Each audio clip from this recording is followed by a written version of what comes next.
Good evening, everybody. Welcome to your Manchester United emergency meeting, where in tonight's stream we are going to be talking about the Manchester United versus FCSB game. Big up to every single one of you live and locked in this evening. Much appreciated. If you're new to our YouTube channel, why not consider hitting the subscribe button as I upload plenty of Manchester United content. And please subscribe as well to my Mr. Joshy J football channel. The link is in the title and it's also in the description. You can also find my F1 channel in the description and also my channel membership and a level 1 and level 2 membership. All the information pins on top of the live chat. If you wish to help fund the channel today, just let people know I'm live.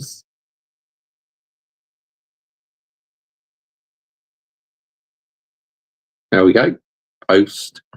But yeah, the game tonight, it's Manchester United, first half, both teams really lacks that cutting edge quality.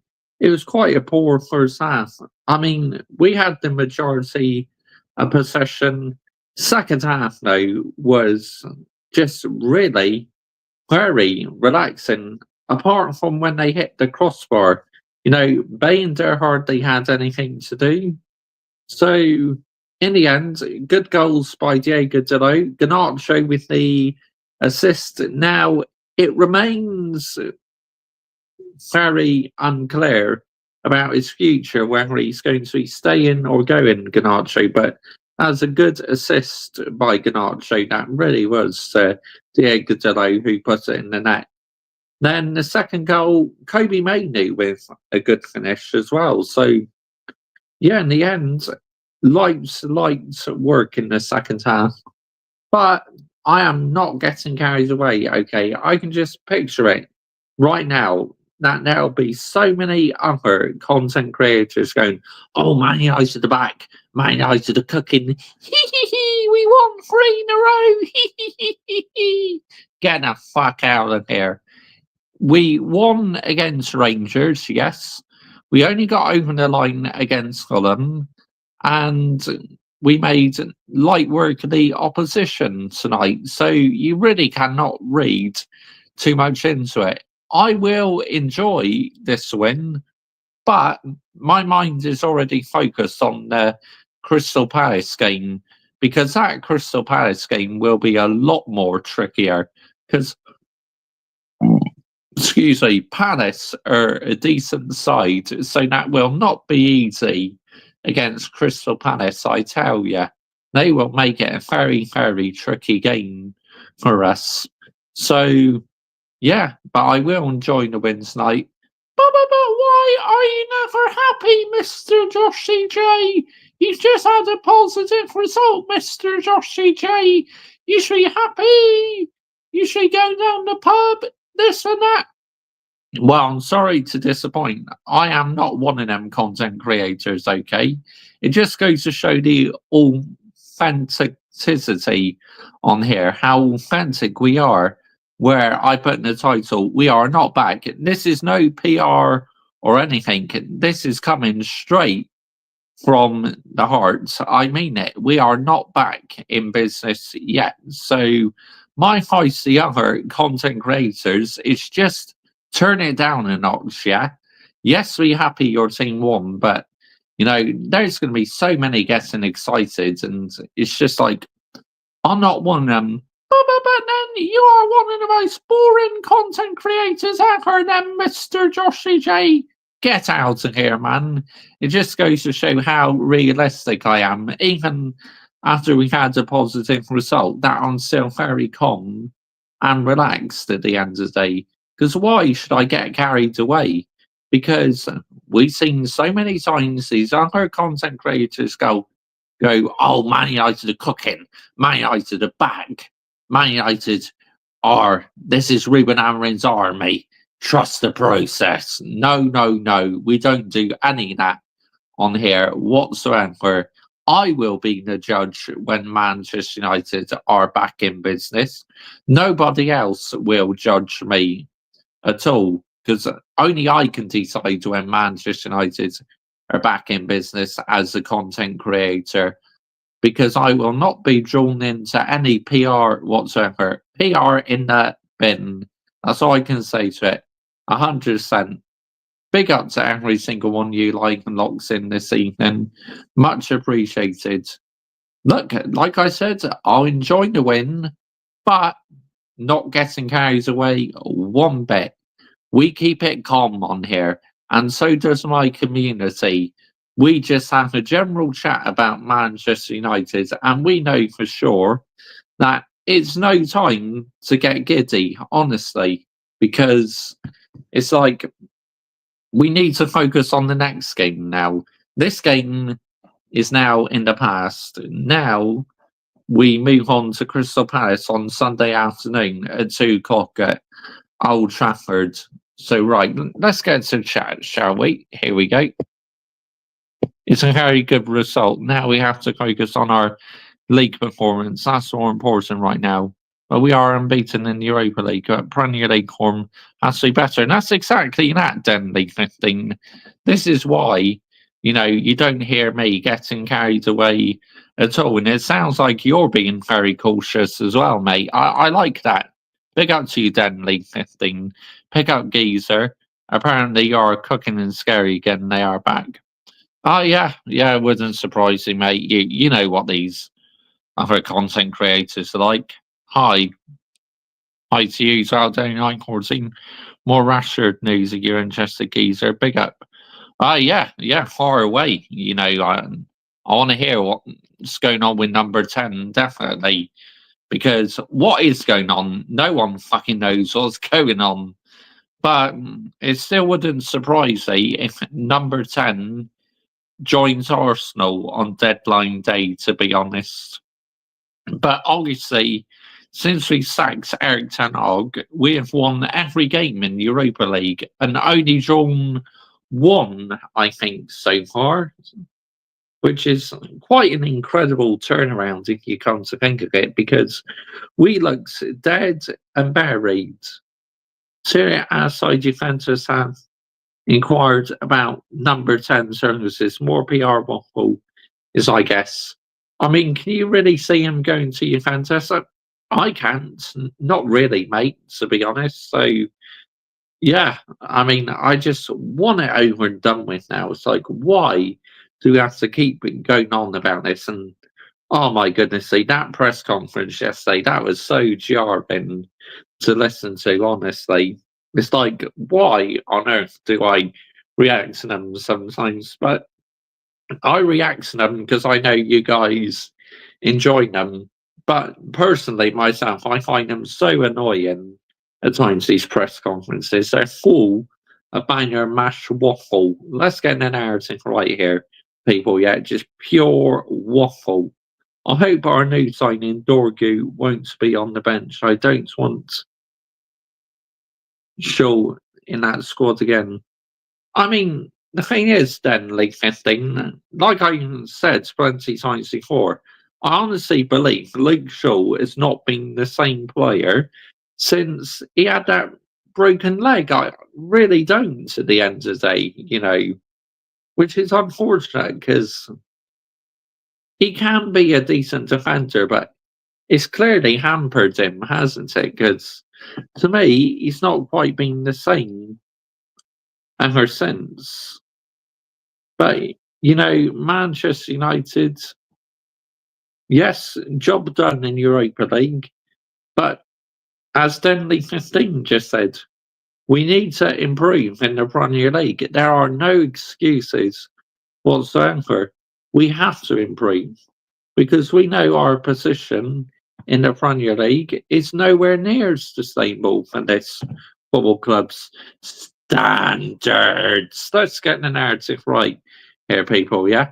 Let's absolutely get the narrative right. More about up in the venue for when Arsenal come in for number 10 Gator. Yeah, They'll be in on deadline day, mate. I mean, Monday, just you wait and see. We'll probably get an announcement that, number 10 is joining Arsenal. I'm just waiting for it. Because obviously, if it happens, I will most definitely bring a stream that day. Probably well, not necessarily drinking that, because going to Arsenal is not really sustainable, is it? Because Arsenal are meant to be going to a rival, but should not be really joining a rival. But obviously, I'll be relieved when this facade is over, because this facade has gone on for long enough. It's just like, get it over and done with immediately. 29 points in 23 games, nowhere near Manchester United standards. Max Denley, 15. It's nowhere near Manchester United standards, mate. 100% it is not Manchester United Football Club at all. So we got to address it. We have to do better. It's as simple as that. Obviously, we got Leicester in the FA Cup as well. Now, I want us to go on a good FA Cup run, but obviously no guarantees, though, because, the FA Cup is not easy. And Leicester, they will give us a tough game, 100%, because it's a cup game and anything can happen in the cups. As plenty have experience, the cup games are so wide open. Anything could happen. Like, you never know what happens in football these days. It's so unpredictable in the end of the day, which is why, you should never take anything for granted. Yes, we've won 3 in a row now in all competitions, but there's no time to get giddy. We have to remain calm and patient. Cool, calm, and collected. It's as simple as that. It's like these other fans can get giddy. Fine, do what you want. Be my guest, yeah? But do not get me joined in it, because I will not be joined in getting giddy whatsoever. So, yeah, keep me out of it, because I will not be joining in your facade whatsoever. Not for me. As I said, I will be the judge when I think my team's back in business. That just goes to show how calm, cool, and collected we are, and authentic we are on this channel. But just be happy you won the game, Mr. Joshy J. I'm beaten in the last 3 games, Mr. Joshy J. But I'm a realistic fan, okay? And I know for sure that it's not worth getting giddy, because just in a blink of an eye, it could all go south like that. So this is why we stay calm on here. Yeah, down 9-14. I just literally like talking about the game, really. That's what I've been talking about. You haven't really missed much, to be honest, mate, because I've not got on to the fan reactions yet. I don't like being negative, but Crystal Palace might beat us. I mean, they got very good records against us, Denley 15. That's what you need to take into account and consideration. We may find that one very, very, very difficult. I just have the feeling that we all get frustrated again, and then we are back to square one. We need to be consistent. Facts, absolute facts, Denley 15. 100%, mate. I couldn't agree with you more there. You are spot on. Exactly 100%. Nailed it right there. It was a boring game first half. Yeah, it was. Well, I didn't see all of the first half, but the last 10 minutes I watched, it was not great at all. And then, obviously, I watched all the second half because I was doing the games evening with my neighbour. Because where I live, once a week on a Thursday, we do, a games evening where I live. So we play a bit of Call of Duty together. But Call of Duty Modern Warfare 3. Yeah, good game that is. You can't beat the old Call of Duties. They're very good games. They really are. The modern Call of Duties to me, not quite the same, are they? I mean, let's get the narrative right here. But yeah, it's a game me and my neighbour enjoy playing, Modern Warfare 3. So yeah, but second half, like I said, it was very light work. 12-hour stream on Lee Gunner when number 10 signs at Arsenal incoming, or should I say post mortem. Oh, that's funny, Michael. Don't Chelsea FC. That's hilarious, mate. Honestly, that is top dog. Comment right there. Wow. But yeah, I could just imagine that him doing a 12-hour stream. Of course, like on Monday night, I am doing the Chelsea and Wolves game. Is that who you got on Monday? I'll be doing that on Monday on my football channel. And then if we get any news about number 10, I'll probably do a stream after that game on Monday. Oh, West Ham. Oh, Todd's team. Tony's team, West Ham. Wow. Early doors football team he's team. Chelsea are playing at Stamford Bridge. 8 o'clock on a Monday night. Wow. That will be very, very interesting. 8 matches tomorrow. Yeah, the EFL Championship, Blackburn against Preston North End. Yeah, so Ethan, mate, just come to say hi quickly as I'm going to sleep now. Enjoy the rest of the stream. If any mutants come in, let me know on Messenger and I'll reply tomorrow. Okay, that's fine. Chelsea versus West Ham. Yep. Your team versus early doors football team Hayes team. If number 10 doesn't go in this window, then Amrin has to leave him out of the squad. While number 10 is lying at home getting 350 a week, which is a joke. Thanks, Stanley 15. Again, nailed it. There, mate. Spot on. You're 100% spot on there, Stanley 15. It's as simple as that at the end of the day. I mean, apparently he's still watching the games as well. So he's still laughing and joking and that, being paid all that money. He isn't even in the fucking lineup. I mean, what are we doing here? Seriously, real talk. What the fucking heck are we doing here? Seriously. It's just like, I want this facade wrapped up right now because I'm sick and tired of it. Honestly, just get this facade out the way. But the reason why he keeps on going and going and going and going, because they know that brown envelopes who get paid the big bucks for the pound note just want this story to keep going on and on and on because they'll make more money out of it. I believe, the journalists, they already know what's going on, but they're going to wait until deadline day to announce whether number 10 is staying or going. It's as simple as that in the end of the day. But, this facade should come to an end right now. But unfortunately, it's not because, like I said, the journalists want to keep building it up and up and up and up and up. It's as simple as that. But number 10 coming to Arsenal is good for him. Why are you so negative? In words of Egal Talks Football. Egal Talks Football. Oh my goodness me. What a deluded fan he is. Seriously, I've watched a few of his videos and he is so deluded, honestly. I've not known an Arsenal fan like it on this platform.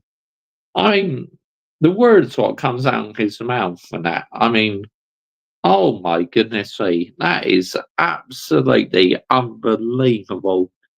It's like deep down, I got a feeling he might be Arteta out, but he's not admitting it because, he wants to remain Arteta in, but deep down, I don't think he's ready to say Arteta out, even though he's already Arteta out.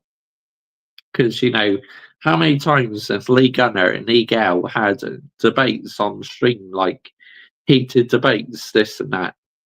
Because it can get quite heated between them two, but they do still respect each other. That's why Lee Gunner says he likes Egal, because, obviously we know Lee Gunner is fully Arteta out, and Egal is, according to himself, Arteta in. So, yeah, at the end of the day, let's get the narrative right here, people, yeah? Let's absolutely get it right. But big up to every single one of you like and logs in this evening. Much appreciated. If you're new to our YouTube channel, why not consider hitting the subscribe button, as I upload plenty of Manchester United content. And please subscribe as well to my Mr. Joshy J Football channel. Link is in the title, it's also in the description. You can find my F1 channel in the description. And also, pinned on top of the live chat is my channel membership. So if you wish to become a member today, help fund my YouTube channel. I have a level 1 and level 2 memberships. And also, not only do you get early access to new videos, also, if you are, say, a level 1 or a level 2 member, you could get your own personalised video. If you requested a video for me to do, then I would happily do it for you guys. He became a member of the Mr. Joshy J army. The Arsenal manager should go at the end of the season. He's only won trophy at the club since 2019.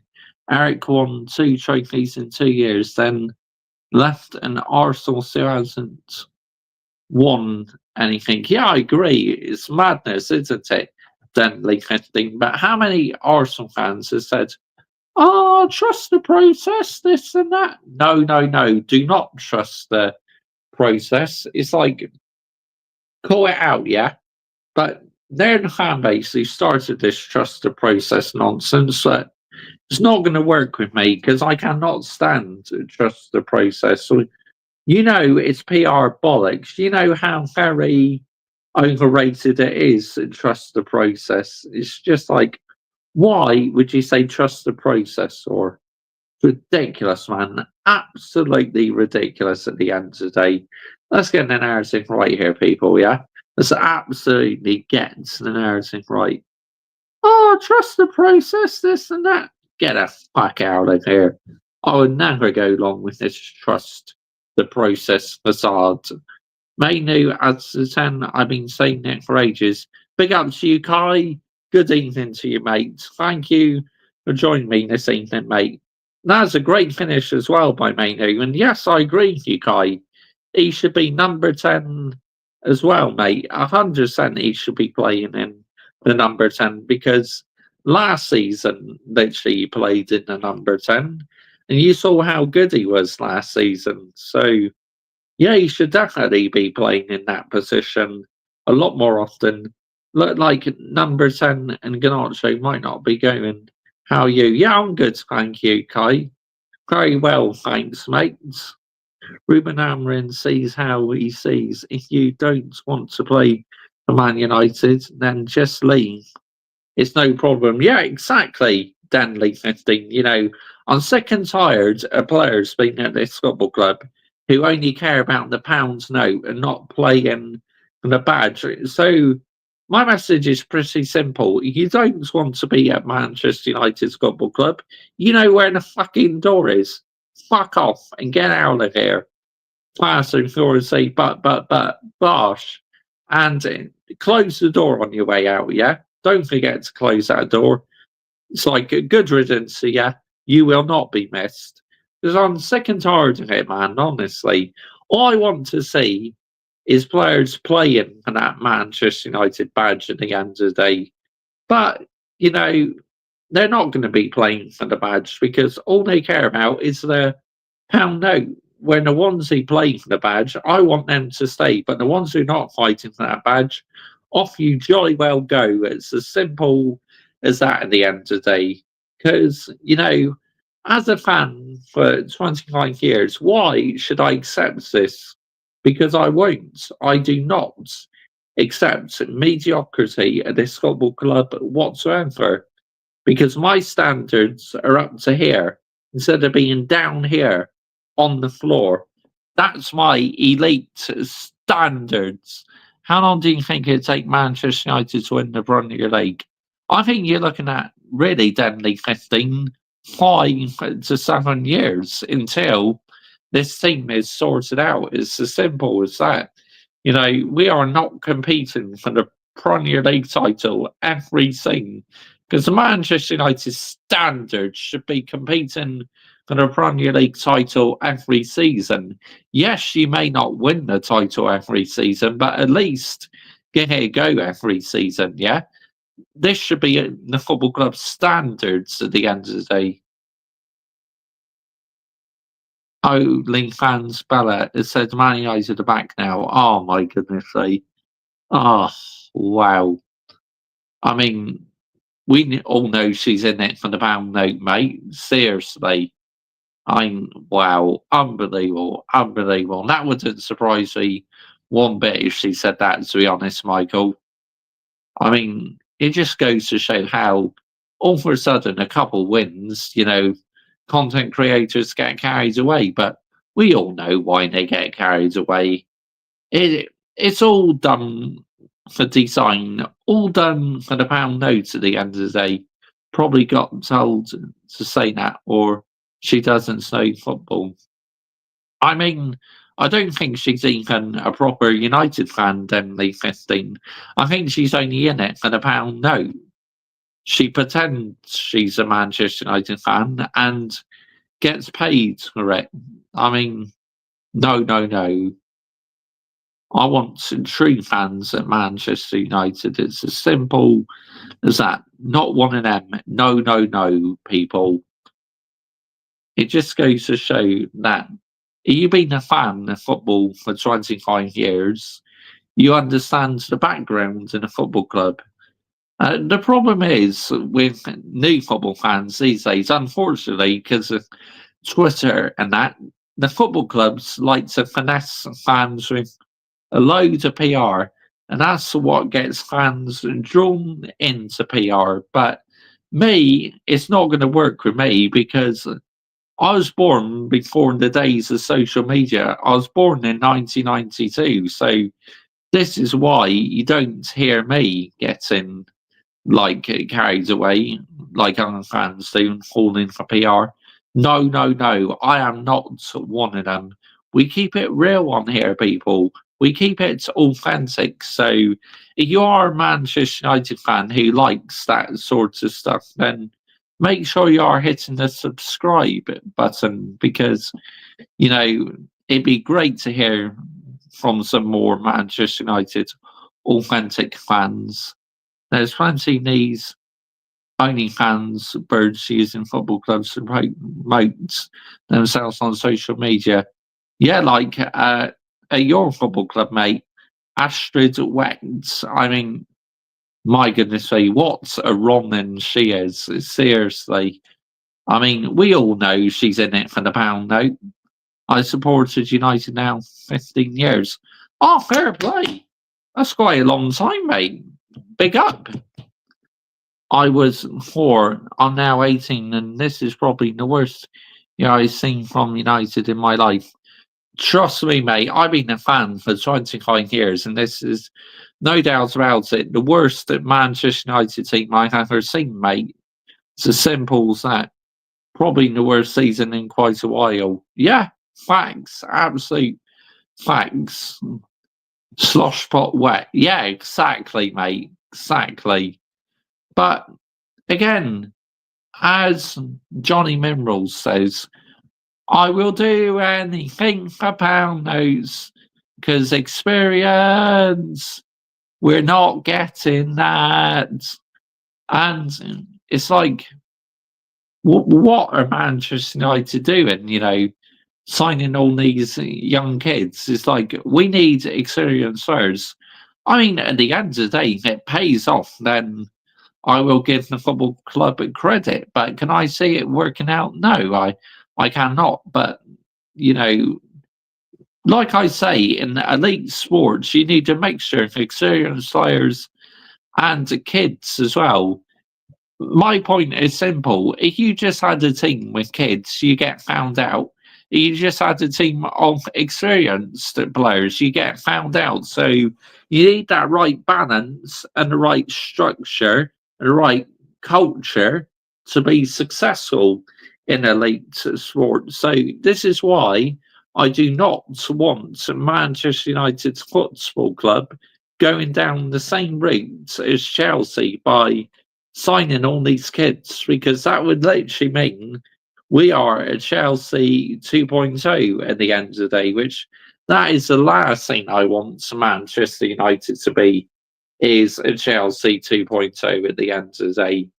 I mean, we should be focusing on ourselves, yeah?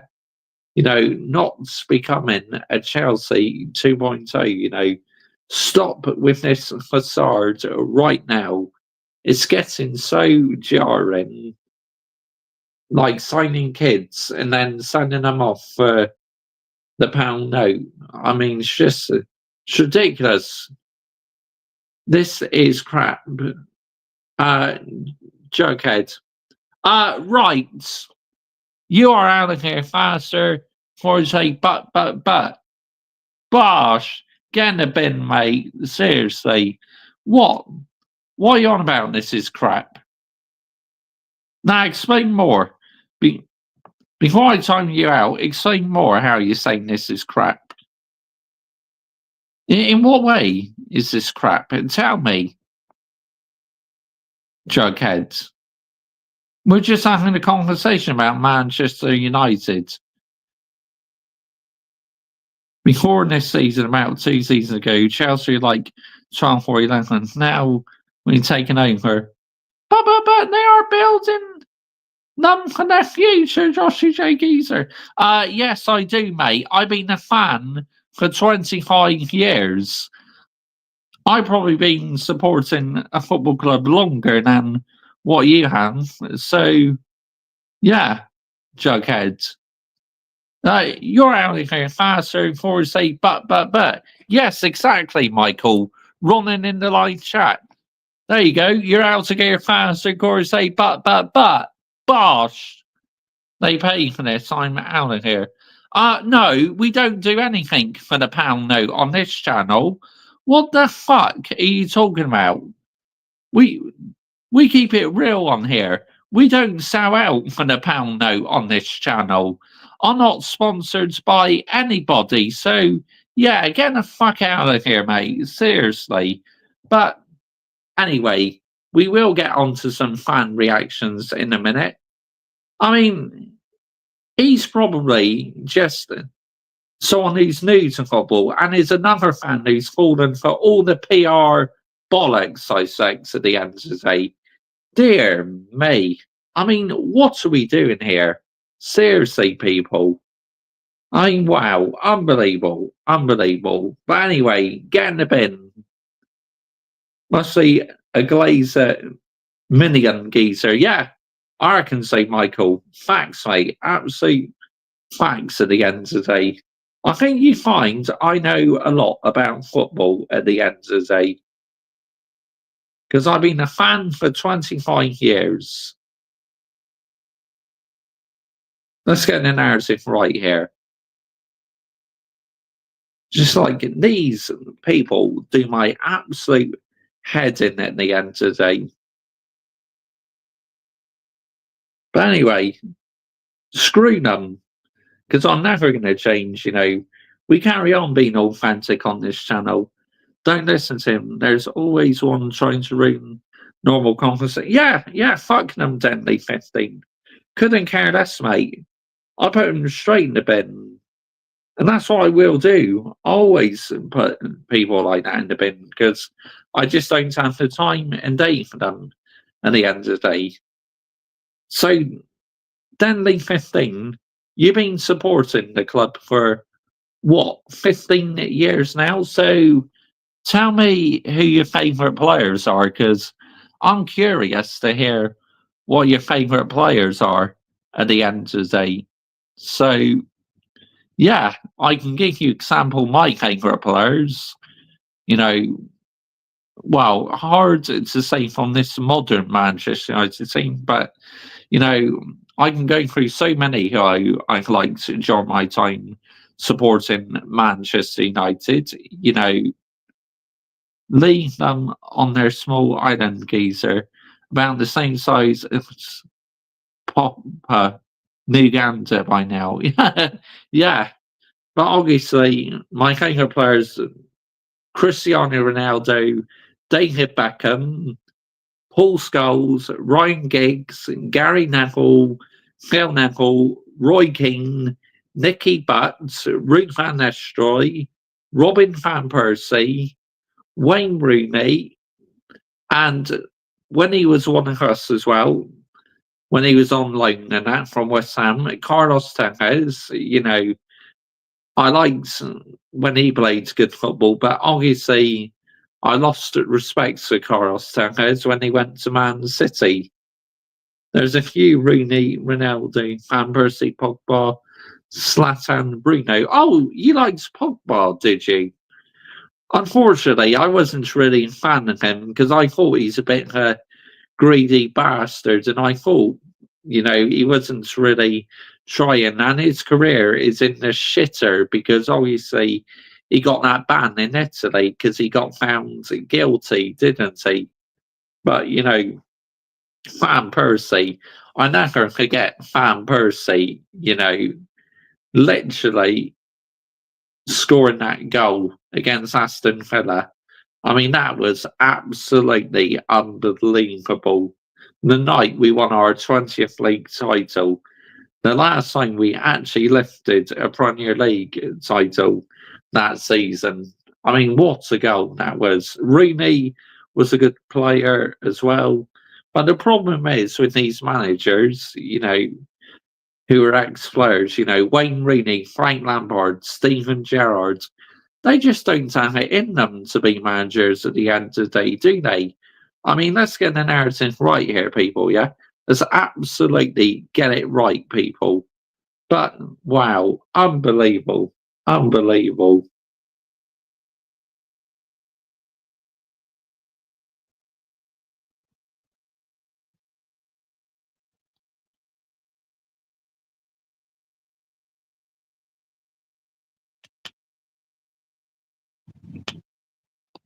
Big up to every single one of you who's live logs in this evening. Make sure you are hitting the like button, as that also helps our YouTube channel out an awful lot. That Van Persie goal against Man City, that free kick was a fantastic goal. Yeah, I remember that. And also, you know, I think it was, who was it? Vidic or Rio Ferdinand, someone had a coin chucked at them by a Man City fan. I mean, that is nowhere near sustainable whatsoever. I remember seeing that, and literally the Manchester United player had blood pouring out their heads because that happened. I mean, nowhere near sustainable whatsoever. And no doubt about it, he probably got a lifetime ban. So, yeah, because Romans in the game need to be banned. It's as simple as that. Because going to football matches should be about having a good time with your family and that, enjoying the occasion, not going there to cause trouble, this and that. No, no, no. Stop that immediately. Go there to enjoy a game of football, yeah. It's as simple as that. Otherwise, if you just go there to cause trouble, what is it with Romans lately? I'm sure you had one last. I did. I put one in the bin last night as well because that Ronan told me to stop talking smack about the Glazers. So basically, he was saying that the Glazers were doing a good job of this and that. I mean, get the fuck out of here, man. If any Manchester United fans think the Glazers are doing a good job, you obviously are not been following them this past decade or so, because the evidence I've seen, they've been an absolute disaster and taking money out of the football club to put into Tampa Bay Buccaneers as well. I mean, what are we doing here? Seriously, real talk. What are we actually doing here, man? It's a joke and a disgrace. But there we go. End of the day, it is what it is. I'm not changing anytime soon. Because I built a community where I want to have a discussion about football where we can have a conversation whether we agree or disagree with each other. I always allow people to have their opinions on this channel, but if you say I'm doing stuff with a pound note and that, then you're out of here fast before you say, but, because you know for sure that that is not true, because I absolutely hate PR. I call out the PR. So it's like, why on earth did that mutant think that I get paid to say these things? Nah, we're not sponsored by anybody. We don't get paid by anyone, by any sponsorships, this and that. So, yeah, it's like, let him believe in that, yeah? But we all know it's a load of bollocks, because I absolutely cannot stand these content creators who do things to the pounds notes. People have opinions, and we have to respect people's opinions. So, that someone say you're doing for money or scamming is a joke, and it's disgusting. You handled it very well. Yeah, thanks, Denley15. I appreciate that, mate. Actually, because you're in this live chat a lot, and you talk a lot of sense, and I know you're a real one, I'm going to make you a moderator. Standard moderator. There you go. Have mod status, mate. Because you've been in my live chat a lot recently, so there you go. You're now moderator, mate. Welcome to my mods team.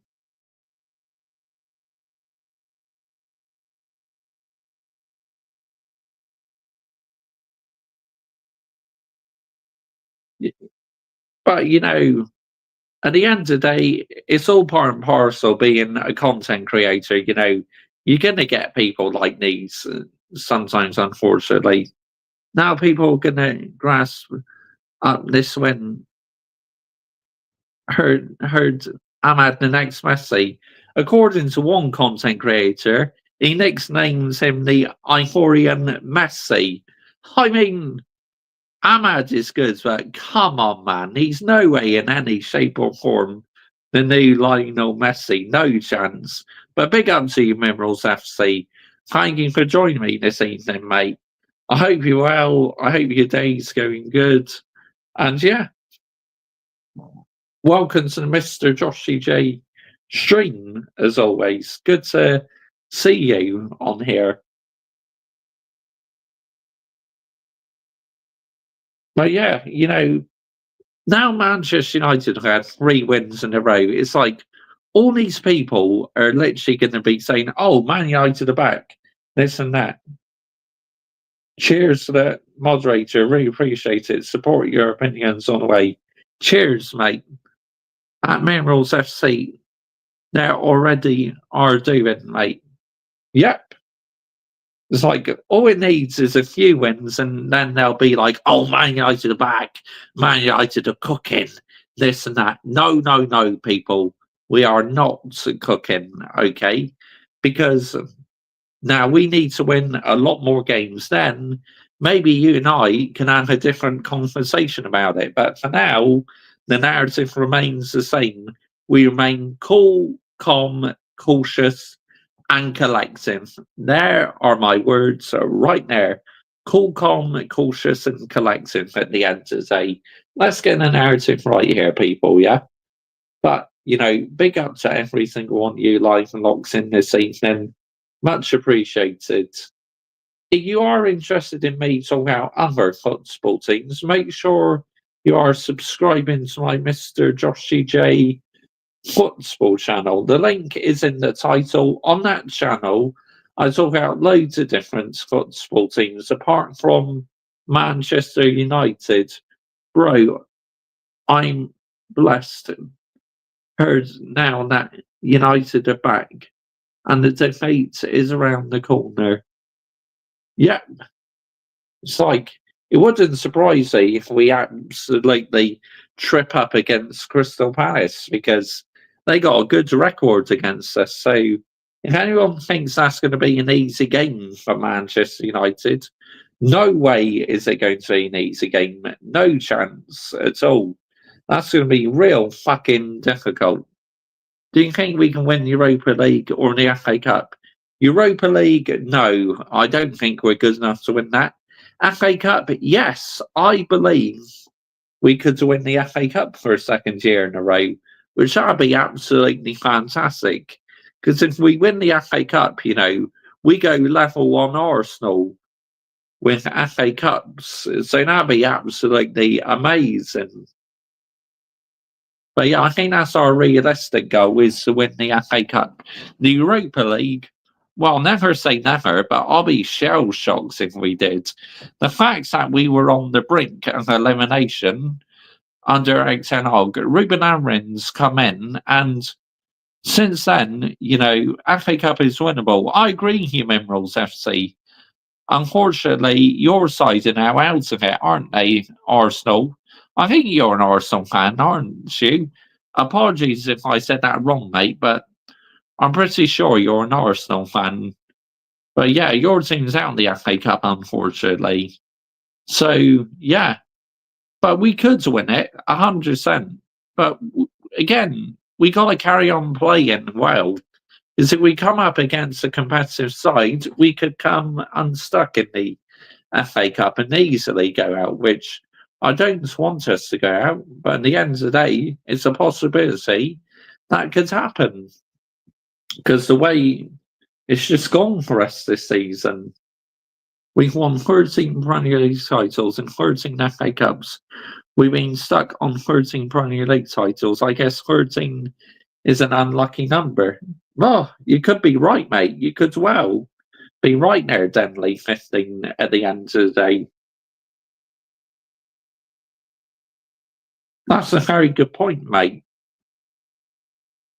But, I reckon hopefully we'll be back to winning Premier League titles maybe in the next 5 or 7 years, something like that. But we're in no way, any shape or form ready to compete for a Premier League title just yet. Next season, I want us to get closer to the top 4 again. That's my number one plea as a Manchester United fan, that we actually get closer to the top 4 again. But really, is that our standards? No. Competing for Premier League titles should be our standards. But realistically, we know we're not anywhere near that just yet. So for now, it's like next season, make sure we get closer to the top 4. And hopefully Ruben Amorim in the summer can bring in many, many more players. And hopefully things will go in a step in the right direction. And this once great elite football club actually slowly becoming elite again and recovering. Sir Alex deserves to see us win the Premier League one more time. He does, because he's the one that built Man United, who they are today. Facts, absolute facts. Without him, there's no way we would have won all them Premier League titles. He is literally our GOAT, the greatest of all time. Just absolutely. And you can see when he's going to football matches as well. When we score, the passion he shows is absolutely unbelievable. That he's not lost it in the end of the day. He loves the passion for the football club.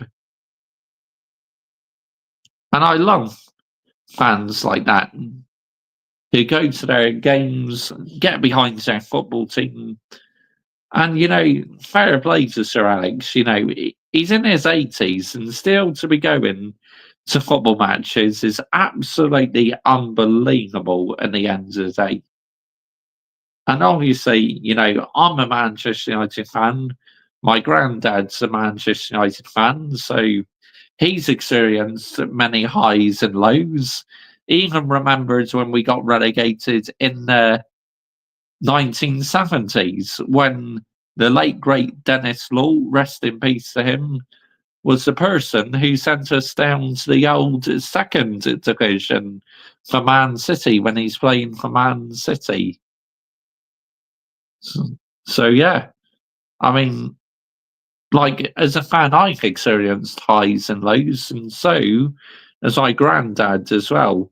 But one thing with me, I'm yet to experience a relegation with Manchester United in my lifetime because I've only ever known Manchester United in the top flights while supporting this football club.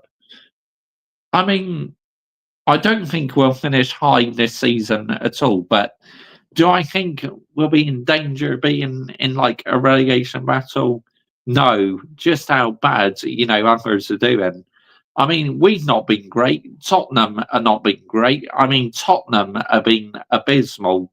They had a good win tonight, but my message would go out to that fan base as well. Don't get giddy because, you are still in a precarious position. You are 15th in the Premier League table. So you need a few more wins first.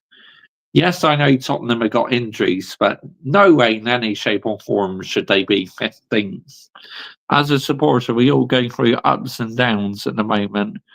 We are all massive downer at the moment. We are all in, and the good times will return. Facts, absolute facts.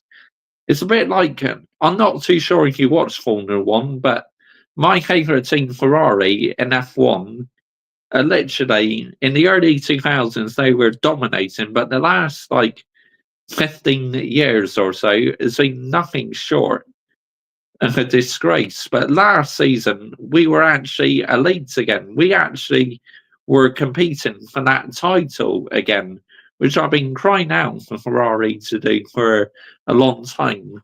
And I honestly believe this season we could go one better and pit Ferrari, pit McLaren to title. Because last season we missed out on the title by 12 points or something. So yeah, we just got to learn to be a bit more consistent. Then I believe we could go one better this season in F1 because obviously now we got Lewis Hamilton behind the wheel now in Ferrari, and if he's still got it in him, then I honestly believe that we could win the constructors this season, and hopefully Hamilton can compete for the title again. Also, will we see Hamilton do better this season? Because last season in qualifying, he was not great at all. So he's got to improve on that this season, 100%. But I believe in Ferrari. I believe, last season was not a blip. I believe this is back to us competing for titles on a regular basis again. Well, I sincerely hope so. I don't want it to just be a one-off. This must carry on now. I'm a Lewis Hamilton fan, so I guess I'm now a Ferrari fan. Yeah, I thought you were a Lewis Hamilton fan, but because it's been a little while since you've spoken about F1, I kind of forgot that you were an F1 fan. So yeah. But yeah, wasn't surprising all the Lewis Hamilton fans all of a sudden started supporting Ferrari. But obviously, I've been a Ferrari fan since the early 2000s, so I'm not one of them fans who's just started supporting Ferrari all of a sudden because Lewis Hamilton's gone there. I've been a fan since the Michael Schumacher days. I watched Michael Schumacher win all them titles. The last drivers' champion at Ferrari was Kimi Raikkonen. We've not had a Drivers' Championship since Kimi Räikkönen back in 2007. I mean, for Ferrari standards, it's nowhere near sustainable how long it's taken Ferrari to get a Drivers' Champion again. I will be talking race by race, geezer. I won't be getting carried away, fella. Absolutely. Taking it race by race. Exactly, Michael. Because look at what happened last season. We went on a mid-season slump, didn't we? And we cannot afford to do that again this year. If we want to go one better and win that title, beat McLaren and Red Bull, we need to be perfect all season. It's as simple as that, because that could make all the difference. If we're perfect all season, then we got a great chance. But if we had a mid-season slump, unfortunately, I think we will miss out on the title again. But I just want us to be competing for it every season. You may not win it every season, but at least give it a go. Same with Manchester United. Massa came close in 2008, but Lewis did that last minute overtake on Glock. True. Excuse me, very true. I remember that. When Sebastian Vettel passed him, I was like, no! And Hamilton just couldn't find a way back at past Vettel. But then, thankfully, Timo Glock went off the track, and that's how Hamilton was able to win the title. Absolutely unbelievable. I'll never forget that commentary from Martin Brundle and James Allen on ITV, where he went, Is that Glock going slowly? It's Glock. Oh my goodness me. Hamilton's back in position again. Brilliant commentary from James Allen and Martin Brundle. That really was. Apologies that I've gone a bit off the topic, everyone, but there you go. Sometimes we get drawn into a conversation and it's very hard to avoid the conversation because we're so drawn into it. But we will get on to some fans in a minute. Thanks for reminding me that. Absolutely gutted. I'll never forget, sadly. Oh, yeah. Yeah, Hamilton on the final lap.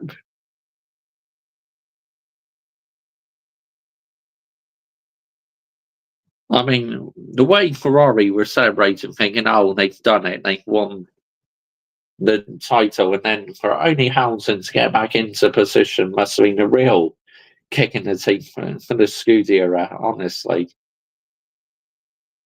I mean, in some ways, I did feel sorry for Felipe Massa because, he didn't put a foot wrong. He did everything right. But it's just unfortunately, luck was not on his side that day. The end of the day. Let's get the narrative right here, people, yeah? Let's absolutely get the narrative right.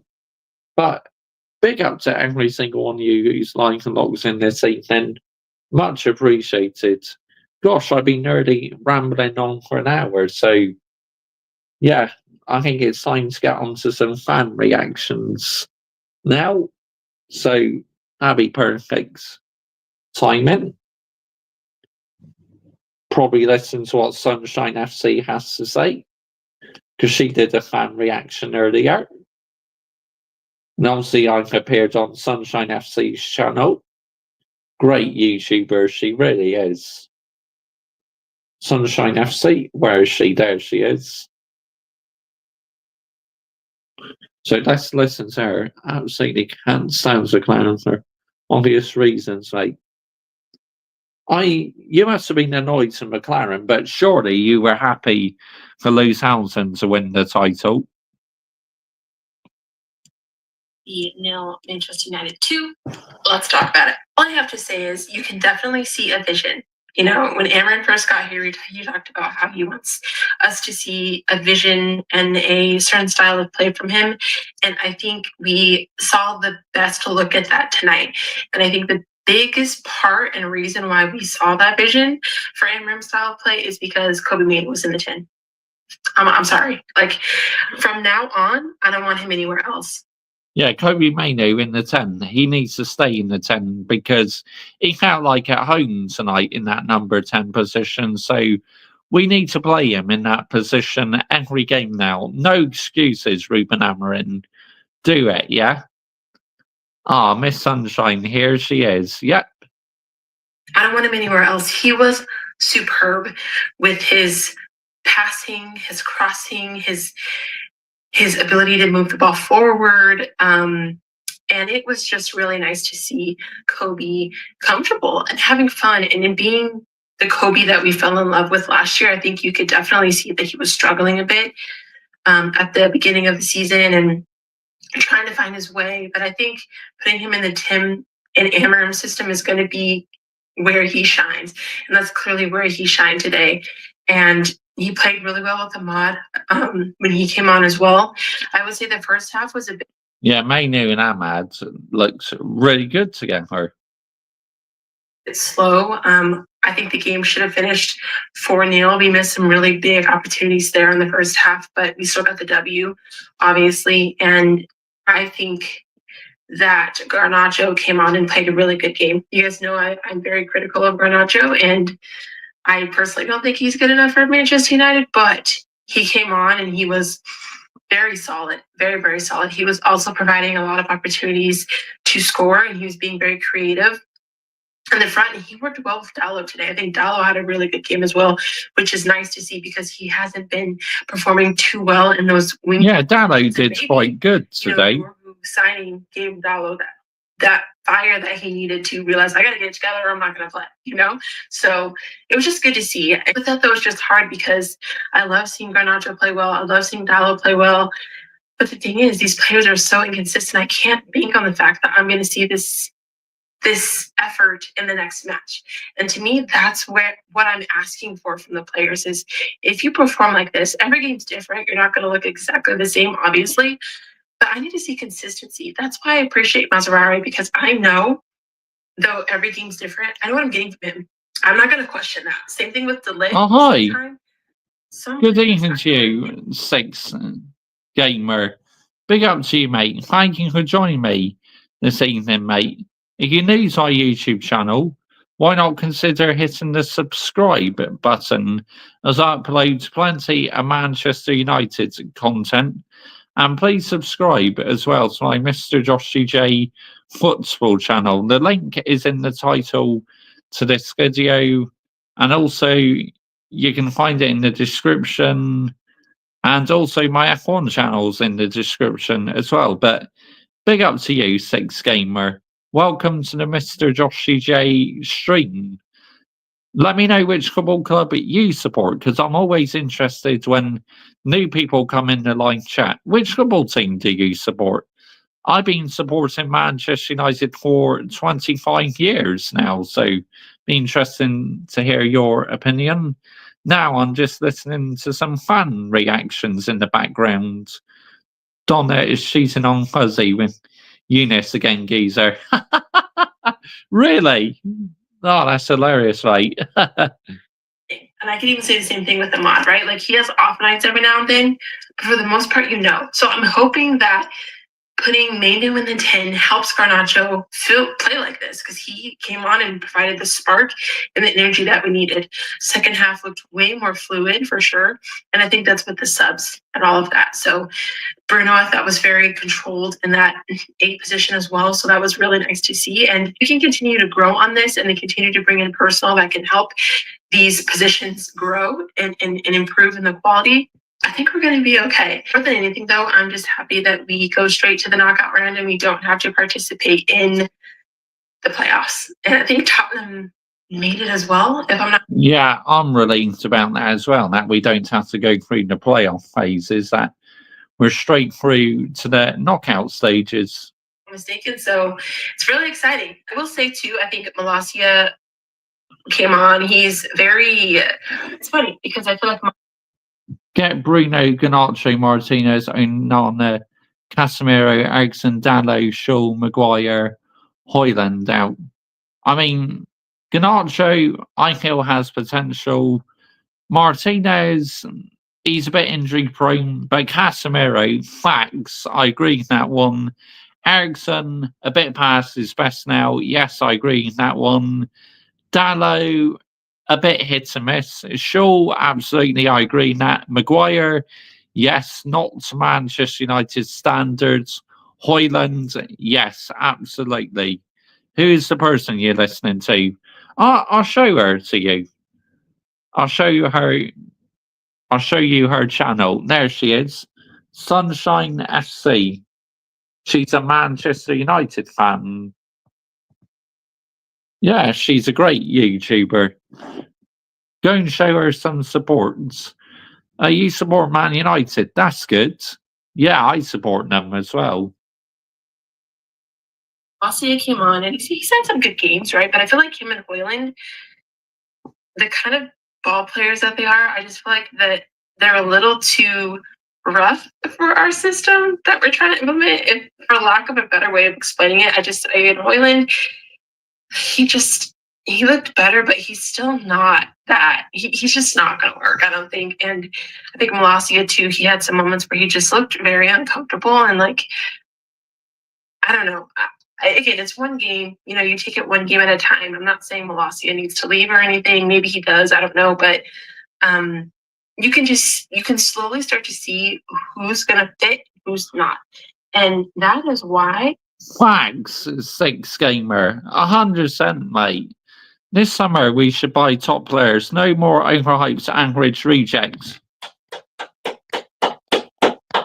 Facts. 100% nailed it there, mate. As a manager, it's so important, in my opinion, to stick to your philosophy as much as you can. Of course, you make adjustments and you try to, fit personnel the best way that you can, but you can't, let the players dictate and rule what you're trying to do. You know your style, you know what works best. And Amram's finding that. And I think through patience and through getting through this season, and we're going to see something. Compared to what we've seen with Erik ten Hag, this is nice. It's nice to see a style of play. It's nice to see things coming together. Once we can get actually playing the ball in the back of the net with the creativity on offense. We should not get the Wolves player, Mattis or Kolo Manny. No, I mean, come on, man. Also, I'm fed up with us keep signing these kids as well. You cannot keep signing kids. We need experienced players as well. I don't want us to become like Chelsea, become like a Chelsea 2.0. No chance. 2 years ago, we signed Enzo Fernandez. Oh, wow, that's interesting. Down night 14. It's going to be great. It's going to be great. So, yeah, all in all, or in Cuckoo, facts. I mean, we're Manchester United. We're not where we need to be, but we're seeing it. Slowly but surely, we're seeing it. We're headed to the knockout stages of the Europa League. We want to win this. That's all that matters. You just keep winning. You keep taking it one day at a time. And exactly, one day at a time. Really happy with the win today. Really happy with the things and the things that we're seeing. You can see the vision for Amram, and you can't ask for more than that. So now we go into Sunday. We play Crystal Palace, and I'm hoping that these players can continue to be consistent and we can see these same things. But honestly, the main takeaway, say it with me, put it in the chat, spread the word. The main takeaway from this match, put Kobbie Mainoo in the tin. I don't want to see him nowhere else. Those are my thoughts. Let me know your guys' thoughts in the comments. Thoughts on channels like Saeed Team Rants, Bants, Lee Gunner. Lee Gunner, he is one of my favourite YouTubers. I absolutely love his videos because he's a content creator who has very high standards for his football club. Saeed, I listen to a bit of him as well. I don't always watch every single video. Rants and Bants on the odd occasion, but Lee Gunner is the one who I pretty much listen to all the time. What's your thoughts on them, Six Gamer, mate? I mean, I gave you my opinions. What's yours, mate? And I will see you later. Goodbye. Lee speaks the truth. Facts, he does. 100% he speaks the truth. So I like about him. He's a real YouTuber. See, this is why I like authentic YouTubers who don't just do things for clicks and views because they're honest about their football clubs. Like what I am as well, you know. I don't do anything for clicks and views at the end of the day. Because it just goes to show how authentic you are if you don't do things for clicks and views. Because you're just talking about the football club you love, this and that. Well, let's listen to another fan now. All things Man United, they seek the truth, and they are not like these big channels or the ones who are in Talk Sorts or Sky. Facts, absolute facts. I mean, you have a lot of knowledge, Six Gamer. 100%. That you've nailed it again, mate. Honestly. United beaten FC SB away in Bucharest to. This is another Man United fan I like. All things Man United, he's called. He's a great YouTuber as well. The last 16 of the Europa League, 2-0. A rotated side has beaten these. Real Madrid fans will be rioting if they're hurting facts. I mean, all kinds of shit would kick off, mate. Honestly, because Real Madrid have standards. They don't accept mediocrity. That's what I like about Real Madrid fans. Proper high standards. None of this, oh, trust the process. Oh, it takes time, this and that. No, you don't get any of that over there. Same as I refuse to go along with this trust the process facade. Seriously, really do. Fucking sick of it. I would say fairly okay for Manchester United, considering this is comfortable for Manchester United, considering how we've been this season. I mean, they're not the best of teams, but Manchester United did draw, was it their first 3 games under Egghead this season before he got fired, and then we've run the remaining 5. So, I mean, this group's not been the hardest of groups, has it, for Manchester United? We should have got through, even with the lack of quality that Manchester United have got up front. We still should have easily qualified, and we have done in the end. I'm not too sure. I haven't looked at the table of where we finished, but we remained unbeaten. I think. I don't think there was many teams that went unbeaten, if any at all, besides Manchester United. I'm not too sure who, but we got the job done. As I said, it was a rotated side for Manchester United. The likes of Malacia coming into the side tonight, who hasn't played a lot of football. Bandir going in goal again. It was Connor and Mainu in the starting lineup. 2 players that are playing in the academy for Manchester United, which was nice to see. Mainu was more in a number 10 role. Ericsson was in the. If Ineos really want to win the league, they could easily win it in 2027, and they have 2 good summer transfer windows, or they could do next year if we do not get European football. I mean, it's like the Premier League title. I think we're about 5 or 7 years off yet for competing for Premier League title, but who knows? It might happen sooner, if we literally do get it right, like with recruitment and that. But realistically, I think we're looking between 5 to 7 years before we actually maybe win the Premier League title again. Team as well. So there was a few changes to the starting lineup for Manchester United, and Manu was definitely back to the Manu of last season. I think a lot of people think it more because he's in a more attacking, advanced role. There have been some performances this season where I agree. Manu is definitely back to his best tonight. He created the opening goal for so he must stay in that position. Manchester United can't break anyone down earlier in this game. He should have had a goal in the first half, I think, hitting it over the bar, which was disappointing. Because this has been his first goal we did get this evening. But he whipped it across the box, and Dalot slammed it into the net for the first goal. And then it was only about 8 minutes later that Garnacho put the ball back, and he slotted it coolly into the net. to get Manchester United second. It's great to see him back on the score sheet. Hopefully that can help his confidence, and maybe he can get a few more goals between now and the end of the season. He did hit 5 goals last season. His last goal before this was come in the FA Cup final, so a long time ago, and hopefully he can add some more goals to his game. It's just a shame that Manchester United are so toothless in the striker position. Yeah, that's a good point. That's Kobe Mainoo's first goal since the FA Cup final.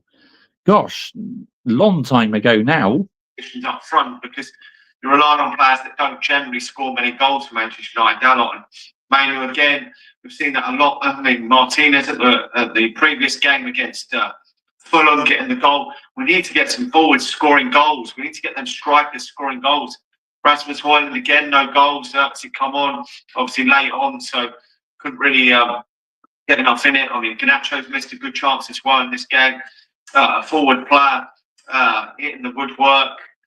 Whether he stays at Manchester United or not, I'm not too sure, but it is what it is for Manchester United at this moment in time. It's not the best of Manchester United teams, is it? And if Manchester United to go all the way in this competition, I think something's going to have to change drastically. And I'm not too sure if Manchester United can, but we're in the hat for that next round. We don't have to do the playoff play, so that is good to see. But we'll have to wait and see what happens with Garnacho. He did make a difference when he come on getting that assist, and that hopefully. I would like to see him stay at Manchester United definitely till the end of the season, see where he's at, see if he can improve his form some more. Because I think Manchester United are just too light in the forward areas, and he's our best attacking wide player, certainly for Manchester United. Maybe not our best attacking player this season, with Ahmad being that, but still he's probably our best goal threat for Manchester United, which isn't saying a lot, but we really do need to work on that striker position moving forward. I don't know what the answer is there. Will Chida Obi get given a chance if this goal drought from Højlund, and obviously Xerxes hasn't got many either, continues for Manchester United, with him banging goals in left, right and centre for the under-18s and under-21s.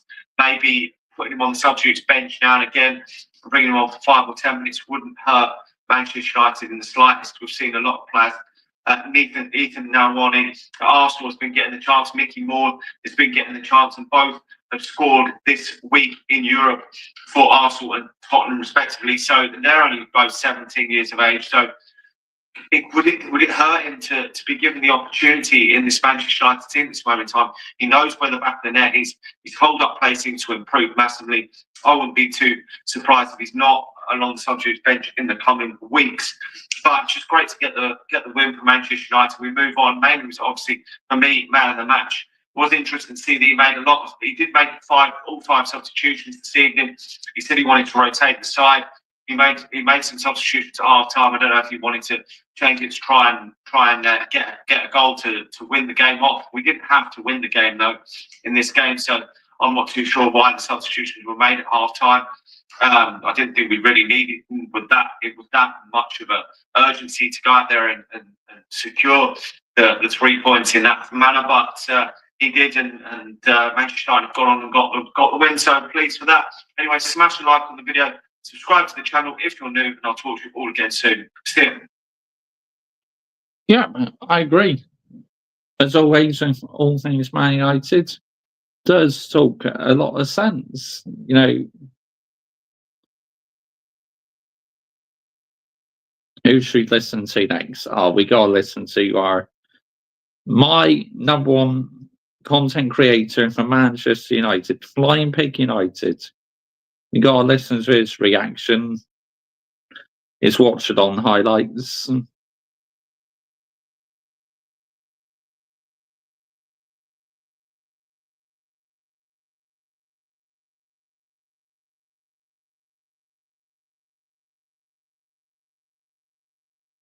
Bruno Fernandes about to kick things off. Back to Bayender, it goes straight away.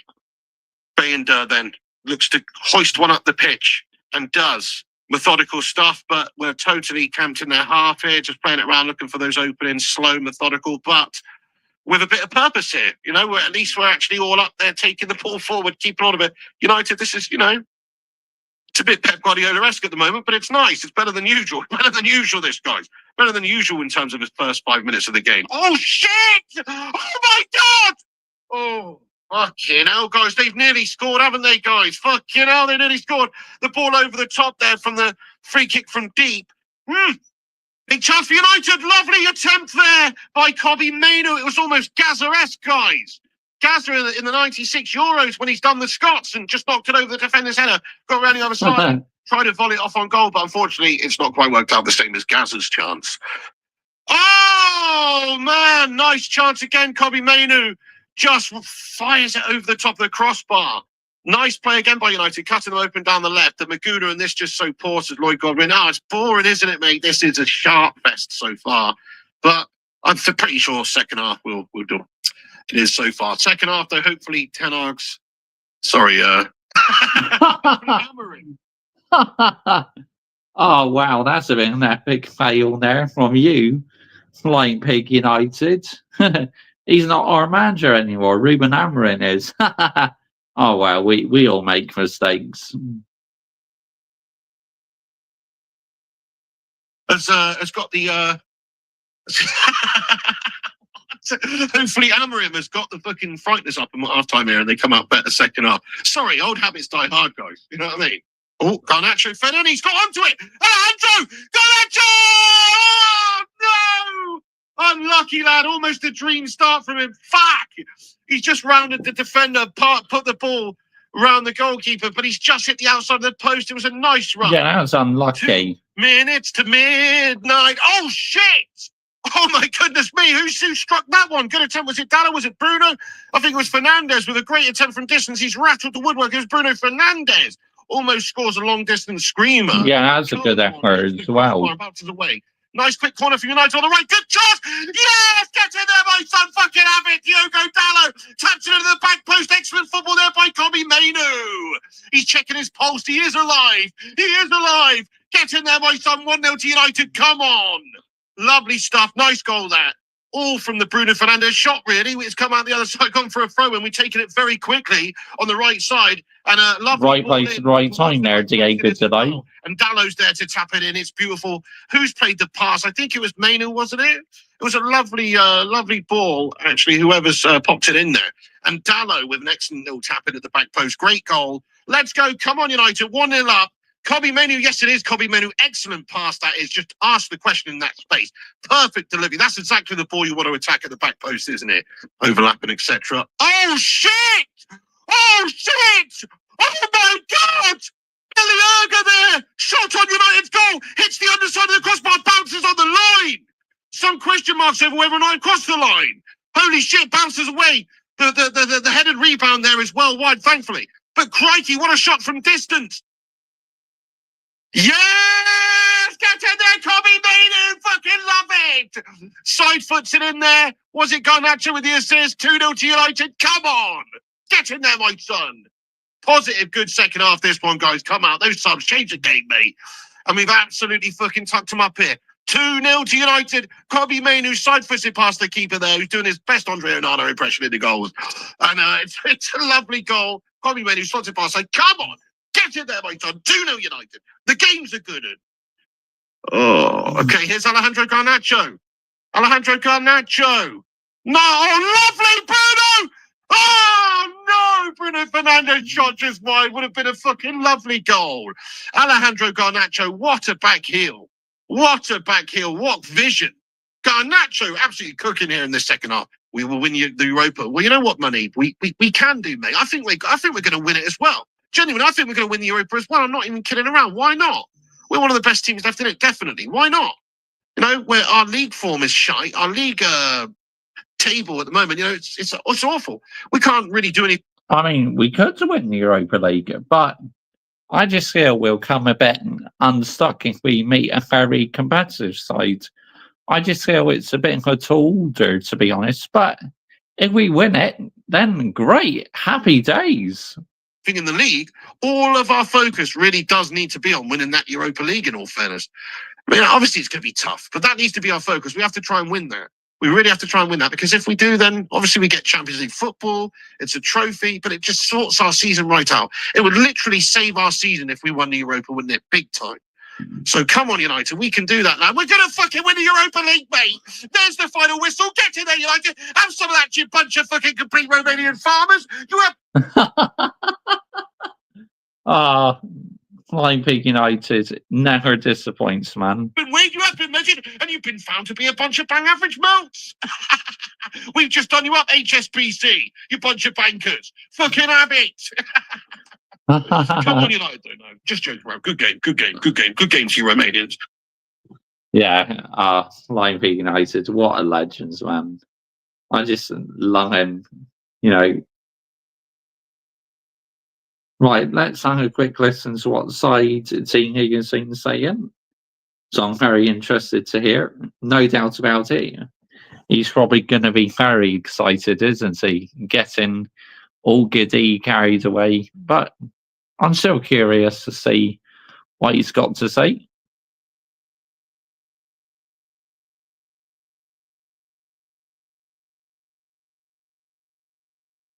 Europa League, we're on our way. Europa League, we're on our way. Unbeaten. Put some respect on our name. Forget the Premier League, man. Who cares about that competition? This is the European trophy. I care about the Premier League, even though we're doing shit this season. I still care about the Premier League. You know, I still watch the games. That's what it's all about, mate. 5 wins, 3 draws, 0 defeats. I want to win this competition. Manchester. Oh, wow. So, of course, under Eric Ten Hag, we were drawn a lot of games. So, we didn't lose a single game then in Europa League. Wow. That's mental. Considering how bad we're doing in the Premier League. Wowzers. That's mind-blowing. United, this is our only hope. This right here, the Europa League, is going to be our only hope. That's it. To save this terrible season, win the Europa League. It's as simple as that. We got to go against Lazio, Atletico Bilbao, and it's Man United, and maybe Frankfurt. Other than that, I'm sorry. Come on, trials. Listen, 2-0 should have been 5. United today let them off True, we did miss a few chances. So, yeah, that easy could have been about 5. the hook. I'm sorry, man. We were wasteful today. We had chances after chances. Yeah, we were a bit Steaua wasteful. Bucharest had 1 shot off the bar, I agree. think it was, and they had a shot in the first half that it may have been offside. Other than that, we controlled the game. We allowed them nothing, and it was our own again kind of mishaps, taking it extra touches, being slow on the ball. It was down to us, like it always is. It's down to us. We don't take our chances. We don't be clinical. We don't move the ball quick enough. It's down to us. The manager is absolutely going mad on the touchline because he's like, yo, get on it. Like, stop relaxing. It's almost as if like the manager has to micromanage his team every single time because one minute they just relax. It's like, whoa, manager's like, come on, hurry up. And that's what it's got to be with his play. You've got to constantly drill it into them. But the first half, let's forget about it. It was an absolute drab. We had chances though. Højlund should be scoring from the header. Kobbie Mainoo, which to be fair, Højlund did well to drag it back. Kobbie Mainoo has to be scoring that. And United really should have been 2-0 up in the first half.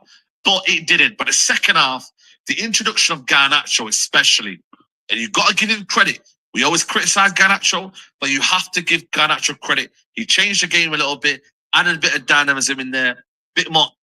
That's why teams were making him an easy target tonight. That's why he kept getting fouled and brought down because, you know, they were like literally afraid of his pace. So no wonder why Garnacho was made an easy target. Attacking impetus, bit more just, you know, Steaua Bucharest were just off there. You know, they were just They were trying to foul him at every opportunity. He just was very, very good in the cameo that he came on. Very precise, one touch, neat passes, not hogging the ball, not trying to do anything expansive.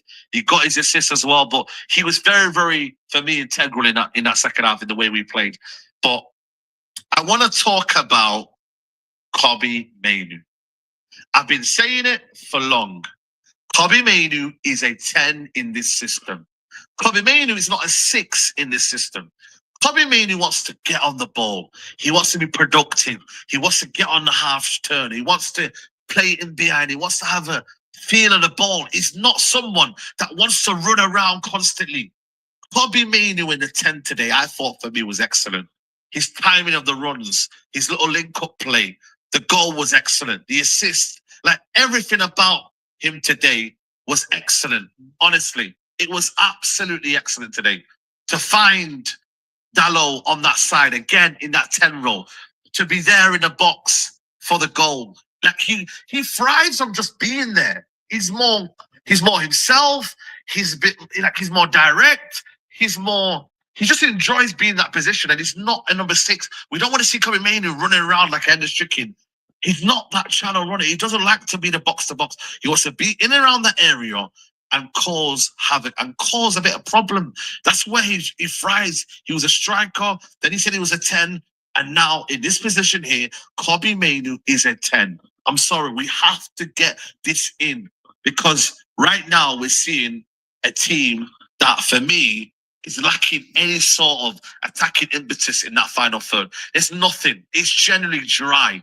You see that dry chicken, yeah, with no seasoning? That's what Man United are in that front three. Højlund, not good enough. I'm sorry.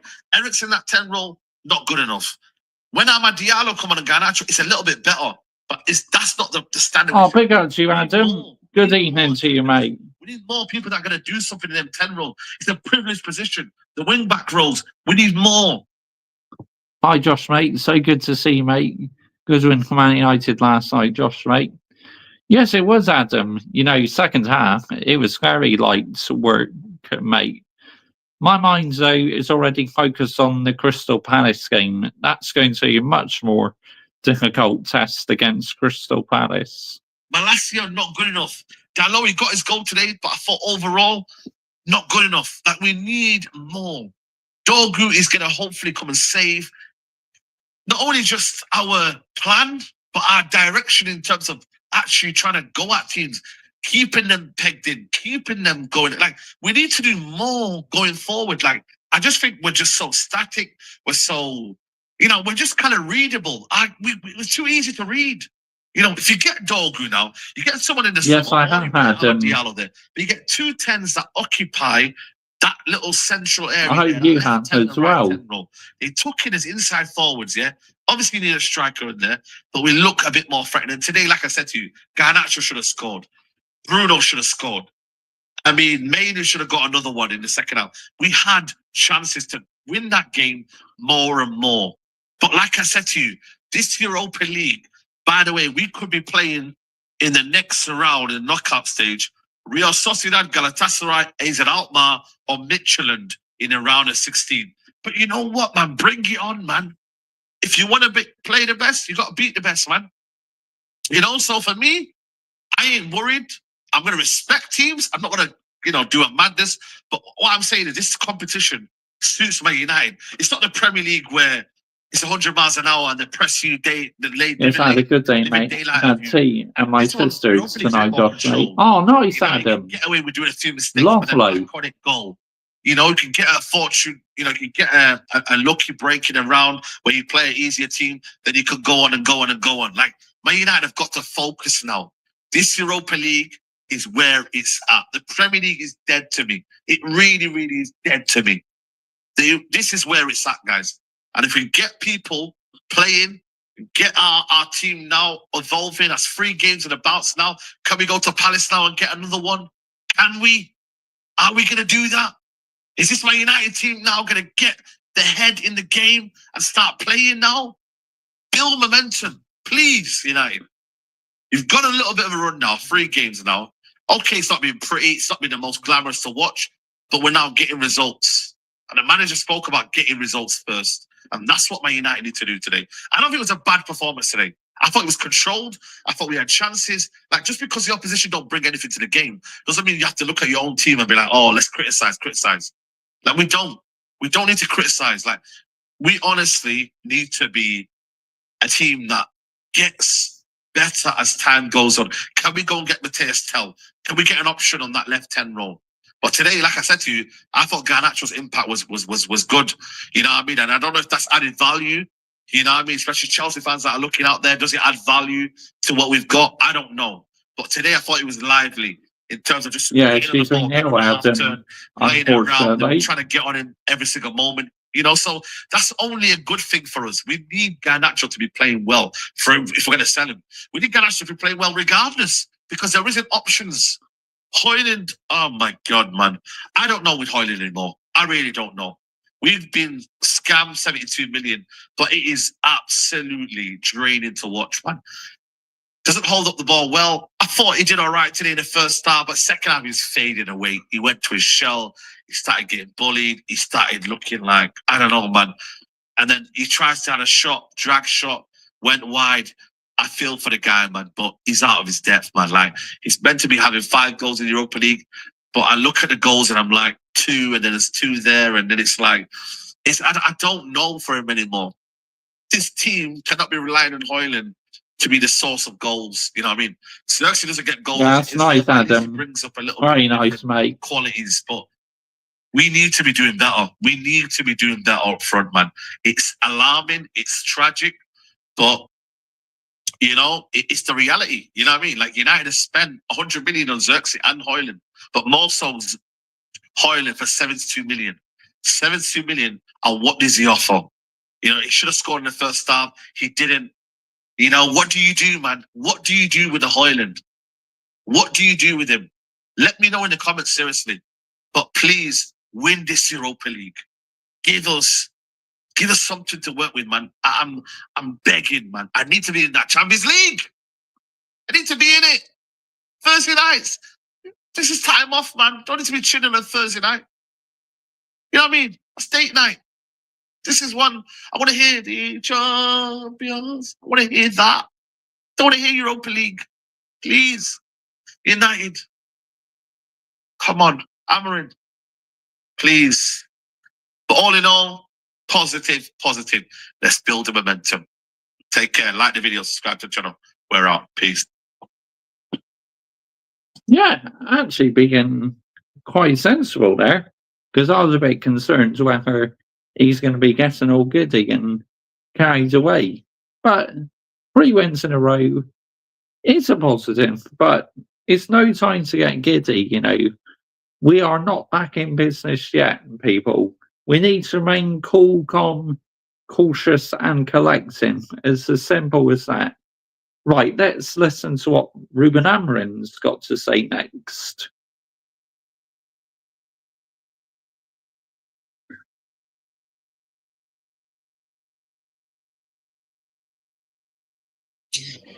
Please turn all in English, yeah, no translation. Yeah, all in English, no translation. Yes. Perfect. Thank you. Thank you. I did. My English. Okay, Andy. What's your assessment of the game? I think we controlled the game quite well. In the beginning, a little bit more slowly, the tempo of the game, but also the opponent was really close. And in the first half, they covered all the space and they sprint a lot and try to press with our three defenders in build up with just one player. But we managed to create some chances. We didn't score, and then in the second half, Yeah, I know, Adam. I'm getting sick and tired of it when they keep going on about number 10, mate. can see the opponent getting tired, more slower when they covered the space. We had more space with the players, with Kobe between the lines. 1 against 1 from Ahmad, and the pace of Garner, I think, help a lot. We managed to score 2. We should score more. We had transitions, sometimes 4-2. and we have to decide more in a better way this kind of play. So it was a good game. We did some rotation. The focus is on the next game. Thanks, I agree. You know, our focus should be on the next game immediately. Spot on. The beach, and at the end of the day, you and Mr. Hagan had a chat on the beach. It was like just congratulations about the game. I said good luck. Before the match, we changed phones to get together to talk about football, normal stuff. So, what do you make of Covey's display, overall display tonight? And just I do as well, Adam. Ahead of a big game, just how big a boost is it for you and the team to miss the play? That is really important for us to have time to train, to create connection between everybody, even the staff. Everybody there in training, go to the pitch, know each other in the right environment. I think is really important. Then you can have 1 week to prepare a game, so you can work in the beginning of the week. You can work your idea, and then you have time to focus also on the opponent to prepare the game in the better way. The players can rest. I can understand better my players and put together the Kobe position today. We need time to understand the players. He was struggling a lot defending as a midfielder. Now more as a 10, you can feel it that he was so free playing the ball near the box, and near the box is really good. The small connections. So we need time to work with the players to understand what is the best position for them. You are used to playing beautiful atmosphere in Manchester United. How would you rate the atmosphere tonight? It was amazing. Really nice. Really good support. But you can feel it that my players are used to play in this kind of environment, and there is no environment like ours. Sorry? No, I will not start with that. Just focus on my players. I really like my players today. Luke.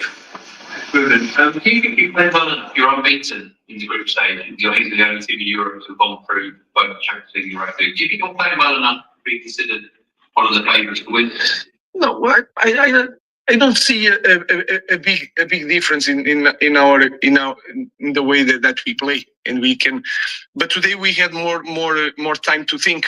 And now you can see some movements. The idea is there because we have more time to play, to understand the game. I think we can think game by game. We can win it. Then you have the responsibility, no matter what, no matter the context. You are in Manchester United, so you must. Context. There you go. That's literally. Yeah, I can't really make my fingers do it because they're a bit sweaty. Yeah. Fight for the winning trophy, so we'll see. Then when you get these stages of any competition, anything is possible. And they can prove that in a good day they can win everybody, so we can think about that. There's one at the back. Yeah. Sorry? Is anybody who so tonight who have the way to win the Premier League? No, I'm really focused on my players. I really like my players tonight. Okay, we're gonna. There you go. I said now, moving on to record the press conference for the Crystal Palace game.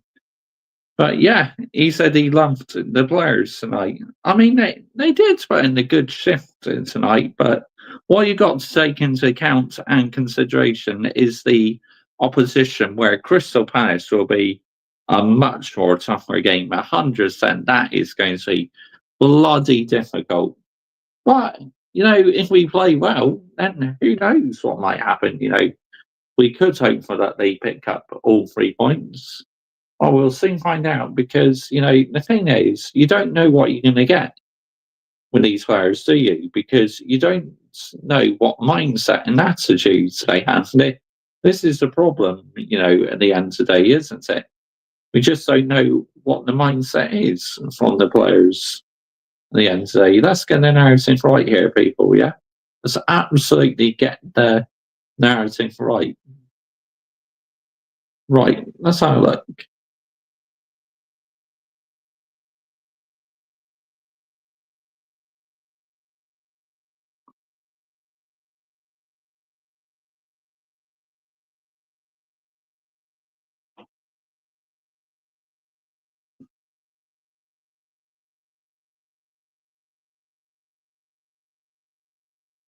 Yeah, love Ruben Amorim. Yes, I do.